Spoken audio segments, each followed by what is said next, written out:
နံပါတ်1ဒီမှာကြည့်လိုက်ပါဦးချင်းသိမင်းရုပ်ရှင်ရဲ့ကလေးပါရှင်းမြင်ကွင်းလေးပါချင်းသိပေါက်စလေးတစ်ကောင်ကတွဲလောင်းကြီးကိုနေရရှာပြီးနောက်တစ်ကောင်ကတော့ဘီလေးတယောက်ရဲ့စွမ်းရည်ပြည့်နေစိုက်ကြည့်နေတာတကယ်ကိုယူချင်စရာပဲ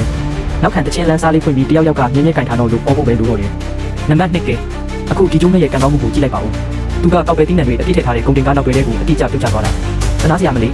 အင်ဂျီအိတ်ထဲကနေမိနေတဲ့ပတ်စံတွေပြန်တွေ့လိုက်ရတဲ့လူမျိုးဆိုသွားရှာတယ်ပြီးတော့အောက်ကလူကအေးစိတ်တက်တာနဲ့ဘာရင်စားရမလဲဆိုပြီးရွေးနေသေးတဲ့ကပြားရွာကဘူးပေးဆိုင်မှန်နေချကြနေတာပဲနံပါတ်3ဒါကတော့တကယ်ကိုယူလို့စရာပဲဒီမြေကွေးကြကုတ်ကတော့အန်ဒီယေကိုလုံးဝမကြောက်ပဲတော့ဘီရဲ့အမီးကိုတက်မဲ့သွားခိုက်တာသူကချင်းတိတ်ကြီးတိတ်နေပြီလို့ထင်သွားတာလားမသိဘူးပြီးတာတခုကတော့အကောင်ကြီးလိုးလာတဲ့အချိန်မှာရလိုက်တဲ့လမ်းကအခုချက်ချင်းကြီးမေးခွန်းနောက်မှမေးဆိုတဲ့အဆင့်ပဲနံပါတ်4တစ်ကြားတစ်ကောင်ကအင်ပါလာရန်ခေါ်ကတမင်ပေါက်စလေးနဲ့ကစားနေတာမြင်ကွင်းကစာဘာနာမြက်ခင်းချင်းကစစ်မှန်တဲ့တငယ်ချင်းတွေလိုပဲဒါပေမဲ့အဲ့ဒီအချိန်မှာဟီနာဟိုင်းနာတစ်ကောင်ပေါ်လာရောအဲ့ဒီချက်ချင်းပဲတစ်ကြားတစ်ကတမင်ပေါက်စလေးကိုကိုက်ပြီးအမြန်လေးပြေးတော့တာပဲမိဖို့ပေါ်မှာအင်းဟုတ်တီထားခဲ့တာတတိယသွားတဲ့လူတစ်ယောက်လိုမျိုးခြေနေကဇလန်တွဲတွေရဲ့စတိတ်မိုက်ထက်တောင်ပိုပြီးမြင်းမြတ်ဆန်ဆန်တောင်းလဲသွားတယ်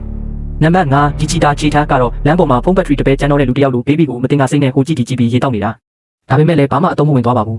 မိချောင်းကဘာတမ်းမှမပေးပဲရုတ်တရက်ဝင်တိုက်ခိုက်လိုက်တာလက်ကုံလို့အကျွေးတောင်းစာဆောင်ရောက်လာတဲ့လူမျိုးအမြန်နှုံးနဲ့ပေါ့